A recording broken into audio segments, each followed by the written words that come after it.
सुरेश नाम का एक साइंटिस्ट अपनी लैब में कुछ रिसर्च कर रहा था। उसने ये लैब सबसे छुप कर बनाई थी ताकि वो अपनी लैब में अपनी मर्जी से कुछ एक्सपेरिमेंट कर सके।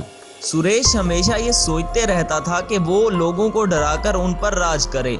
एक दिन सुरेश को एक आइडिया आता है और वो कहता है, इस बार मैं अपनी लैब में एक डायनासोर रोबोट बनाऊंगा और उसे पास वाले गांव में भेज दूंगा। गांव के सब लोग गांव छोड़कर भाग जाएंगे, फिर मैं उन लोगों की जमीनों पर कब्जा कर लूंगा। सुरेश अपनी लैब में एक डायनासोर बनाने पर रिसर्च करना शुरू कर देता है। वहां गांव में कोई नहीं जानता था कि उन पर इतनी बड़ी मुसीबत आने वाली है। कुछ महीनों की मेहनत के बाद सुरेश को एक डायनासोर बनाने का फार्मूला मिल जाता है। वो अपनी लैब में एक डायनासोर बनाना शुरू कर देता है। सुरेश दिन रात अपनी लैब में काम कर रहा था। आखिरकार सुरेश एक डायनासोर बना ही लेता है। सुरेश उस डायनासोर में एक ऐसी चिप लगाता है जिससे वो डायनासोर बोलने लगता है और कहता है, आपने मुझे फिर से इस दुनिया में लाया है, इसलिए मैं आपकी हर बात मानूंगा। आप मुझे आदेश दें, मुझे आपके लिए क्या करना होगा। ये सुनकर साइंटिस्ट ने कहा, मैंने तुम्हें एक मकसद पूरा करने के लिए इस दुनिया में दोबारा बुलाया है और मेरा मकसद है इस दुनिया पर राज करना, और इसमें तुम मेरी मदद करोगे, मेरी हर बात मानोगे। ये सुनकर डायनासोर ने कहा, जो हुक्म मेरे आका, मैं आपका ये मकसद जरूर पूरा करूंगा और आपका हर हुक्म मानूंगा। ये सुनकर साइंटिस्ट ने कहा, तुम्हें जाकर पास वाले गांव में तबाही मचानी होगी और वहां के सब लोगों को डराकर गांव से भगाना होगा। डायनासोर पास के एक गांव में आता है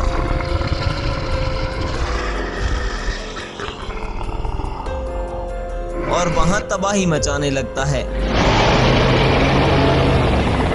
सब लोग उसे देखकर इधर उधर भागने लगते हैं। तब एक गांव वाला कहता है, अरे ये डायनासोर हमारे गांव में कहां से आ गया? इनको तो इस दुनिया से गए हुए हजारों साल हो गए हैं। अगर ये इस दुनिया में रहा तो फिर यहाँ और कोई नहीं बचेगा। वो आदमी गांव के सरपंच के पास जाता है और उन्हें जाकर सारी बात बताता है। सरपंच जी, हमें ये गांव छोड़कर यहाँ से चला जाना चाहिए, वरना ये डायनासोर हमें जिंदा नहीं छोड़ेगा। उसी दिन सरपंच का बेटा किशन शहर से मैकेनिकल इंजीनियरिंग की पढ़ाई मुकम्मल करके वापस लौटता है। तब सरपंच ने कहा, अरे बेटा, तुम्हें गांव में नहीं आना चाहिए था। ये सुनकर किशन ने कहा, अरे क्यों पिताजी, आप ऐसा क्यों कह रहे हैं? तब धनवान कहता है, अरे बेटा क्या बताऊं, इस गांव में एक डायनासोर आ चुका है और हमारे गांव में हर तरफ तबाही मचा रहा है। ये सुनकर किशन चौंक जाता है और कहता है, ये आप क्या कह रहे हैं? इस सदी में डायनासोर, ये कैसे हो सकता है? किशन खुद जाकर उस डायनासोर को देखता है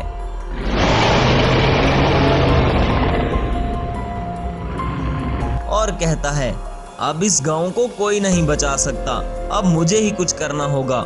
किशन वापस अपनी लैब में जाता है जहां वो काम करता था और वो इस डायनासोर रोबोट को खत्म करने के लिए एक रोबोट बनाने लगता है। काफी दिन वो इस लैब में काम करते रहता है। आखिरकार किशन एक जायंट रोबोट बनाता है और इस रोबोट को लेकर गांव की हिफाजत के लिए आता है। लेकिन ये क्या, अब गांव में एक नहीं बल्कि तीन डायनासोर आ चुके थे। किशन अपने रोबोट को तीनों डायनासोर पर हमला करने के लिए कहता है, लेकिन वो तीनों डायनासोर बहुत ज्यादा शक्तिशाली थे और वो एक ही बार में किशन के रोबोट को खत्म कर देते हैं। तब किशन ने कहा, अरे पहले क्या एक डायनासोर कम था? अब दो और भी आ गए और ये तीनों बहुत शक्तिशाली हैं। मेरे बनाए हुए रोबोट को एक ही बार में खत्म कर दिया। किशन इस बात को लेकर बहुत परेशान था। उसे अब अपना गांव तबाह होते हुए नजर आ रहा था। वहां वो सुरेश नाम का साइंटिस्ट कहता है, लगता है सरकार ने मेरे डायनासोर को खत्म करने के लिए एक रोबोट भेजा था, लेकिन मेरे तीनों डायनासोर ने रोबोट को खत्म कर दिया। अब मेरे डायनासोर को कोई भी खत्म नहीं कर सकता। तब वो अपने डायनासोर राजा से कहता है, जाओ और जाकर दूसरे गांव को भी तबाह कर दो। तीनों डायनासोर फिर से गांव में आते हैं। तब उनको रोकने के लिए वहां पर आर्मी आती है लेकिन वो डायनासोर आर्मी की सभी टैंक्स को तबाह कर देता है। अब देखने में यूं लग रहा था जैसे अब उस डायनासोर को कोई नहीं रोक सकता। पूरी पुलिस फोर्स भी बहुत परेशान थी। तब पुलिस कमिश्नर कहता है, अरे इन तीनों डायनासोर ने आकर इस दुनिया में तबाही मचा दी है। हमारी सारी पुलिस फोर्स भी इन डायनासोर का कुछ नहीं बिगाड़ सकती। तब एक दूसरा पुलिस ऑफिसर कहता है, सर मैं इस शहर के सबसे बड़े एक साइंटिस्ट को जानता हूँ जो हमारी मदद कर सकता है, आपको उसके पास जाना चाहिए। पुलिस कमिश्नर साइंटिस्ट के पास जाता है और कहता है, मैं यहाँ आपसे मदद मांगने के लिए आया हूँ। हमारे देश में एक डायनासोर राजा आ चुका है और उसके साथ 2 और भी हैं और वो आसपास के सभी गांवों में तबाही मचा रहा है।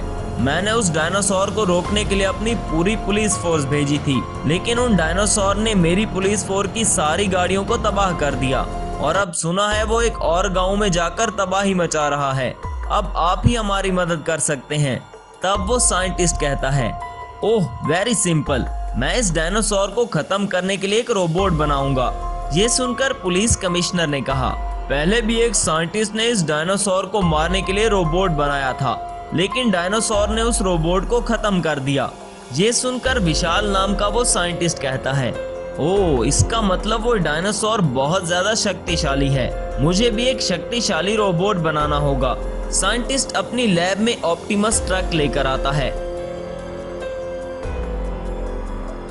और उस ट्रक पर एक्सपेरिमेंट करना शुरू कर देता है। काफी दिन की मेहनत के बाद वो एक मैजिकल ट्रक बनाता है जिसका रिमोट कंट्रोल का बटन दबाता है।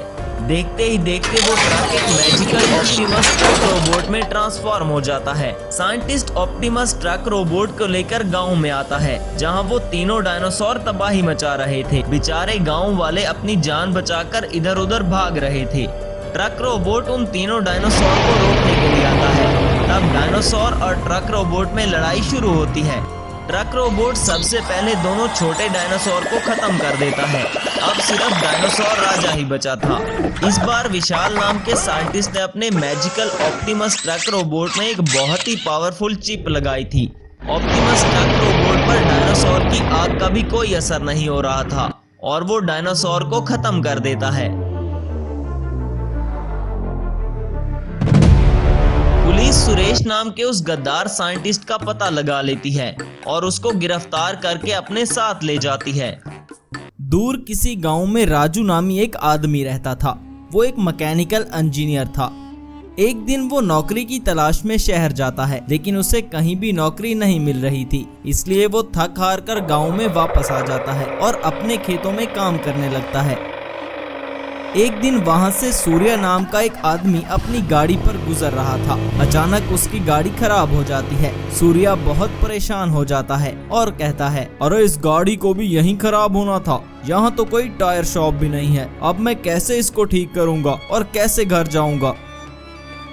इतनी देर में राजू वहाँ पर आ जाता है और सूर्या को इस हालत में देखकर उसके पास आता है और कहता है, क्या हुआ साहब, आपकी गाड़ी खराब हो गई क्या? ये सुनकर सूर्या ने कहा, अरे हाँ बेटा, मेरी गाड़ी पंक्चर हो चुकी है और यहाँ पर कोई टायर शॉप भी नहीं है।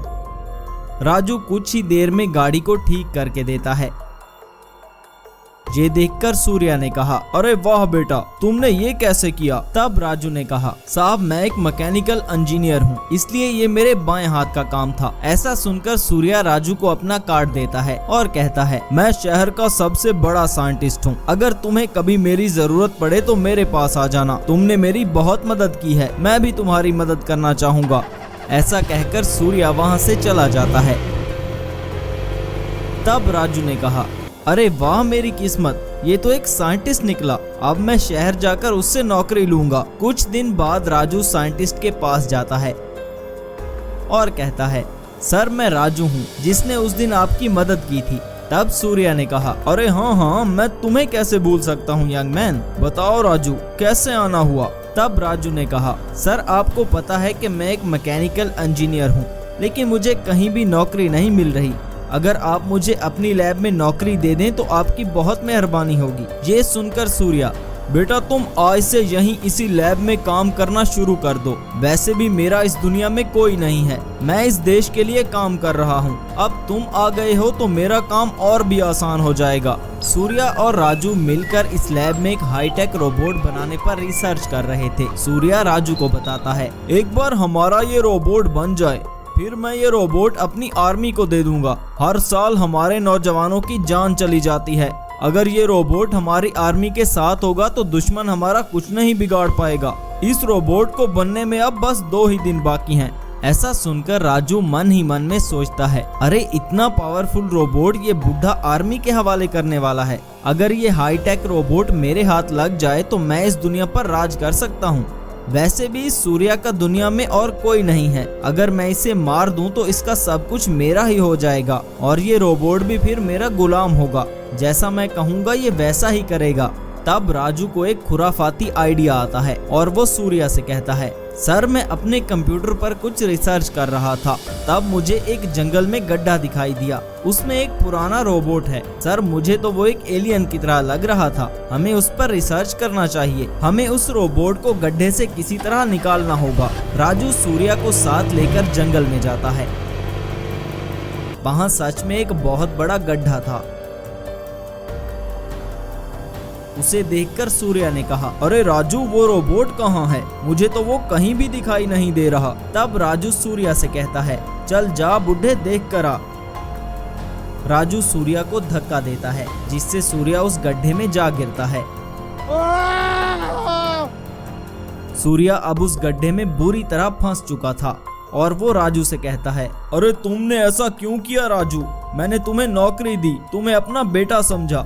ये सुनकर राजू हंसने लगता है और कहता है, अबे चल बे बुढ़े, अब तेरे मरने का टाइम आ चुका है। अब तू यहाँ से बचकर नहीं जा सकता और मैं अब तुम्हारी लैब पर जाकर कब्जा कर लूंगा। आज से तुम्हारा सब कुछ मेरा हुआ। और हाँ, वो रोबोट जो तुम 15 अगस्त को आर्मी को देने वाले थे, अब मैं इस रोबोट से सारे देश पर राज करूंगा। ऐसा कहकर राजू वहाँ से चला जाता है। सूर्या उस गड्ढे में खड़ा जोर जोर से चिल्लाते रहता है और कहता है, अरे कोई है, मुझे बचाओ, कोई मेरी जान बचा लो, मेरी मदद करो। उस जंगल में गड्ढे के पास एक स्वामी जी ध्यान में बैठे हुए थे। उनके कानों तक सूर्या की आवाज जाती है। तब वो स्वामी जी कहते हैं, अरे लगता है कोई मुश्किल में है, मुझे जाकर उसे बचाना होगा। स्वामी जी उस गड्ढे के पास आते हैं।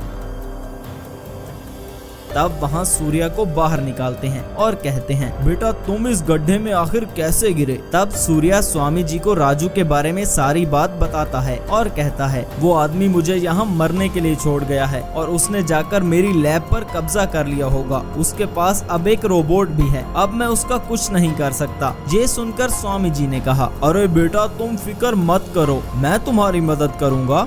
स्वामी जी, उसके पास तो एक हाईटेक रोबोट है, आप उसे कैसे रोक सकते हैं और कैसे मेरी मदद कर सकते हैं? वो शहर को तबाह करने वाला है। ये सुनकर स्वामी जी, बेटा ये सब तुम मुझ पर छोड़ दो। स्वामी जी फिर से ध्यान में बैठ जाते हैं। वहाँ राजू बहुत खुश था और वो कहता है, अब मुझे इस शहर पर राज करने से कोई नहीं रोक सकता। तब वो अपने ट्रक रोबोट से कहता है, जाओ रोबोट और जाकर शहर में तबाही मचा दो और जो भी तुम्हारे रास्ते में आए उसे खत्म कर दो। ट्रक रोबोट शहर में आता है और हर तरफ तबाही मचाने लगता है। ये देखकर शहर का एक आदमी कहता है, अरे बाप रे बाप, इतना बड़ा रोबोट, ये हमें जिंदा नहीं छोड़ेगा। तब वहाँ खड़ा एक दूसरा आदमी कहता है, अरे सब लोग अपनी जान बचाकर यहाँ से भाग जाओ। तब वो आदमी पुलिस को कॉल करता है।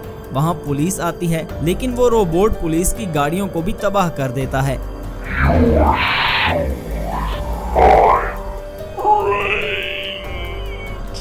वहाँ जंगल में स्वामी जी अपनी शक्तियों से एक जादुई जेसीबी प्रकट करते हैं,